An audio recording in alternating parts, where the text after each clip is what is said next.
Frères et sœurs, bien-aimés dans le Christ Jésus notre Seigneur, paix et joie à vous. Nous sommes toujours en marche sur notre itinéraire spirituel de Carême. Et nous en sommes déjà au deuxième dimanche du temps de Carême. Et de très beaux textes nous seront proposés pour notre méditation ce dimanche. En somme, nous allons les découvrir.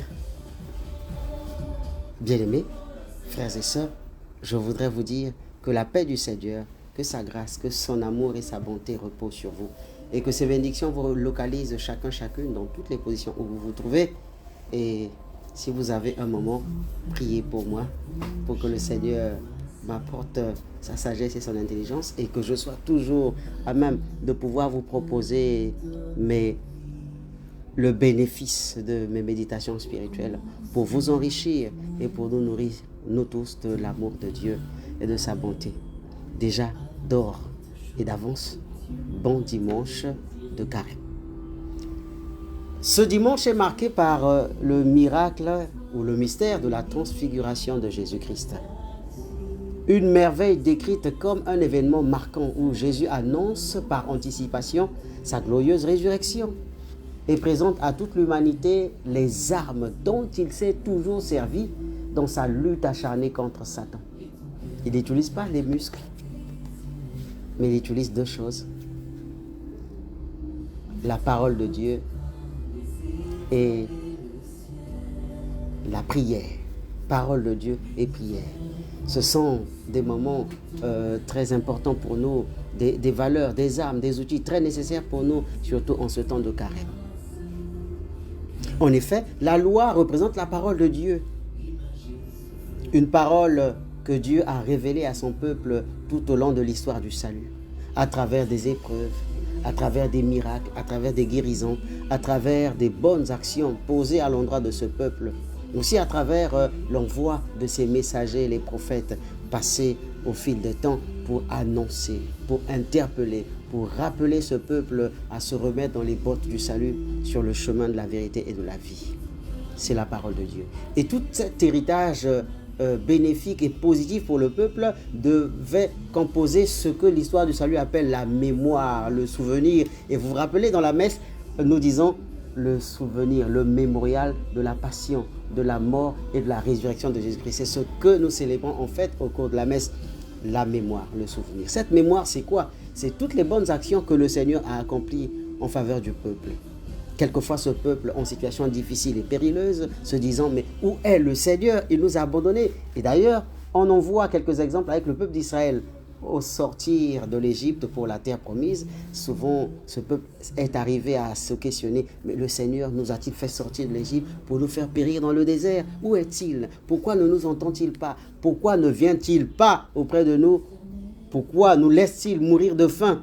Et le Seigneur a souvent répondu, a toujours répondu favorable. L'eau qui a jailli du rocher, les cailles tombées du ciel, la manne où ce repas, cette poudre de farine que le peuple d'Israël et Israël ont ramassé sur le sol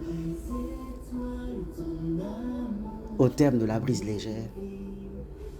Beaucoup de choses, beaucoup de belles et bonnes choses qui concrétisent la mémoire que le peuple doit avoir de ce Seigneur.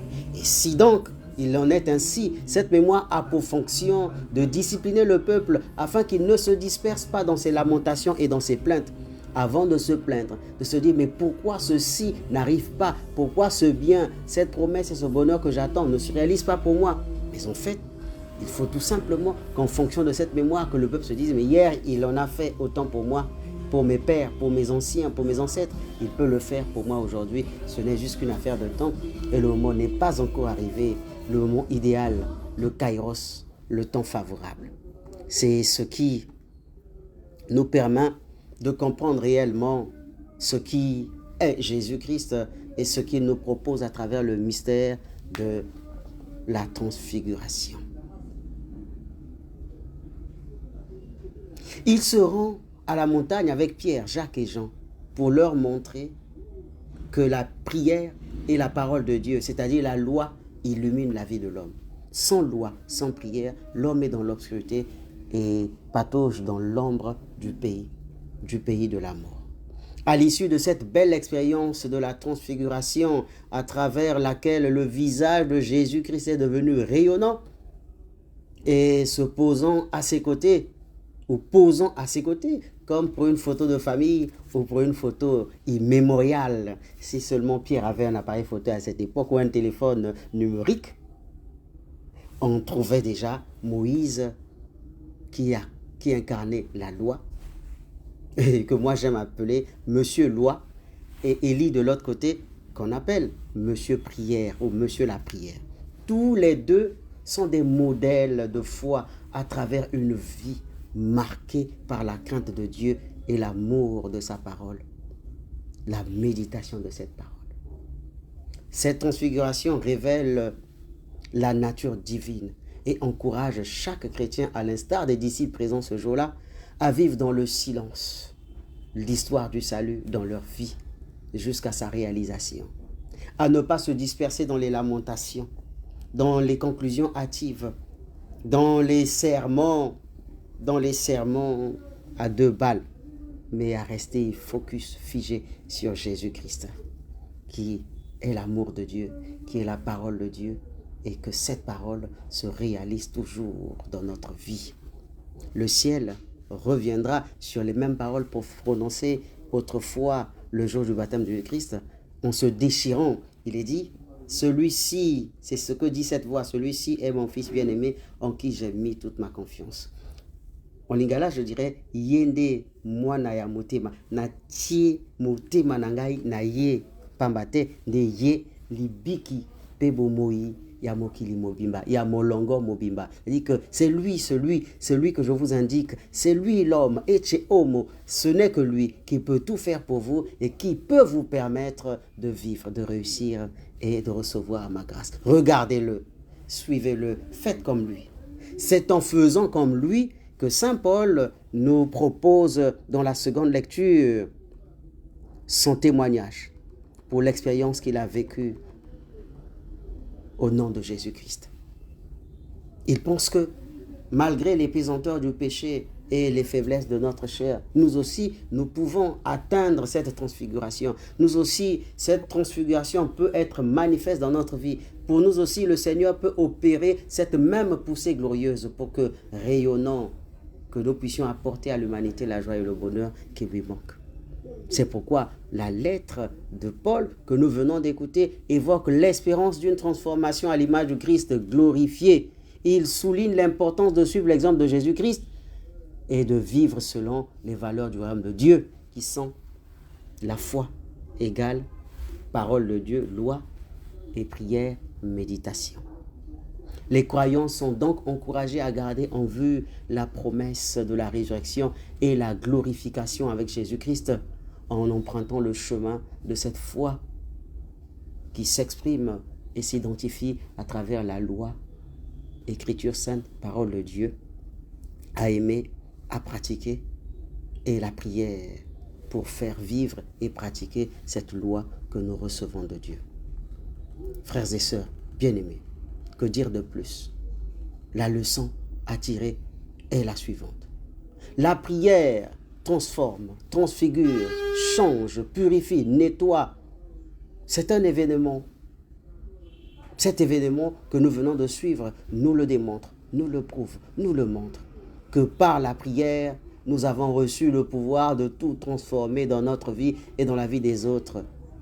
Dans la prière, nous sommes capables de redessiner, de remodeler, de refaçonner, de réimprimer le caractère et la présence de Dieu dans la vie des autres, afin qu'ils soient émerveillés à l'instar de Pierre, qui est heureux en disant « Mais Seigneur, faudrait-il pas que nous puissions dresser ici même 3 tentes ?» Oui, un cœur qui prie est capable de contaminer autour de soi les valeurs dont la joie, la convivialité et la fraternité, solidarité et charité. La prière de Jésus qui précède sa transfiguration nous rappelle l'importance de la solitude avec Dieu pour se préparer aux défis à venir. La révélation de la gloire de Dieu. La même transfiguration permet aux disciples de connaître que celui avec lequel ils marchent, Jésus, n'est pas un homme ordinaire, c'est le Fils de Dieu, c'est l'élu de Dieu, c'est celui qui porte dans ses mains et dans son cœur sacré la gloire de l'humanité, le salut de l'humanité. C'est lui le Rédempteur, mon Fils bien-aimé en qui j'ai mis mon espoir. Et toi, quel est ton Rédempteur? Avec qui marches-tu? Avec qui combines-tu chaque jour, nuit et jour, quand tu le peux? Est-ce le Rédempteur Jésus ou le petit marabout du quartier, le petit talisman dans ta poche, le petit voyou d'en face? Notre mission est de porter avec nous le Christ, est de marcher avec le Christ, est de montrer et manifester le Christ à toute l'humanité. C'est donc une invitation pour chacun de nous d'être à l'instar des apôtres, à la descente du mont Tabor, des transfigurés qui seront à leur tour transfigurés et révéler la gloire de Dieu dans leur vie et leur témoignage de vie en tout et pour tout. Mon langage, mes gestes, mes actes, mon contact, ma relation avec les autres soient en tout cas transfigurés par Jésus-Christ et non par le féticheur ou par le petit talisman. Espérance de notre propre transformation. Cette espérance de notre propre transformation est donc cette obligation et toute obligeance par laquelle le chrétien est presque absolument condamné en ce temps de carême et chaque jour de sa vie à vivre l'élan de la conversion. Par la conversion, par la célébration du sacrement de la pénitence et de la réconciliation, nous vivons chaque jour de notre vie une transfiguration qui nous rend parfaits, purs, merveilleux, beaux et élégants devant Dieu et séduisants. À notre tour, nous séduirons l'humanité en inoculant dans les autres toutes les valeurs et les bontés de notre transfiguration. Confiance dans l'adversité. Oui, probablement, ils ont été pris d'effroi, ces apôtres, en faisant l'expérience de l'inconnu, de ce qu'ils n'ont jamais vécu dans leur vie. Heureusement que cette parole vient les rassurer. Et c'est pour nous dire que le Christ ou Dieu vienne toujours nous rassurer par la force de l'Esprit Saint chaque fois que nous pensons que notre vie est en déroute, que notre vie est en déphasage, que nous sommes perdus. La parole de Dieu, l'Esprit Saint est là pour nous dire « Regarde vers mon Fils, le bien-aimé, celui en qui j'ai mis toute ma foi et ma confiance. » C'est d'ailleurs ce que nous rappelle le psaume de tout à l'heure. « Le Seigneur est ma lumière et mon salut, de qui aurais-je craindre » Psaume 26, 27. En effet, ce psaume est une profession de foi, un cri vers le Seigneur de satisfaction, parce que transfiguré et séduit par sa beauté, rassuré par sa magnificence. Il parle de la lumière et du salut que Dieu nous apporte. Et cette lumière et ce salut nous offrent le réconfort et la protection face à l'adversité, le courage dans nos défis à relever. Les versets expriment la confiance du psalmiste en la présence divine et sa détermination à chercher le visage de Dieu, en particulier dans les moments d'épreuve. L'appel à la recherche de Dieu nous pousse à toujours rechercher celui en qui notre confiance doit reposer, l'homme central, l'être parfait, l'être merveilleux et bon, l'illustration parfaite de la bonté de Dieu. C'est Jésus-Christ. Mais alors qui donc? Bien-aimés, en somme, la transfiguration, ou sinon le dimanche de la transfiguration, nous appelle à une communion renouvelée et toujours actuelle avec Dieu, à la reconnaissance de sa majesté par Jésus-Christ et à vivre une vie toujours orientée vers le bonheur, vers la vérité, vers la justice, vers la paix, vers l'amour et vers le bien. Pour finir, je ne peux que vous dire que je vous aime d'un amour saint, fort et merveilleux. Partout où vous vous trouvez, soyez rassurés de l'amour de Dieu. Aimons-nous les uns les autres et que cet amour nous aide à consolider nos liens et à nous montrer toujours parfaits devant Dieu. Je vous aime, ne l'oubliez pas. C'était Père Célo depuis Sainte Bernadette de Marcory. À bientôt.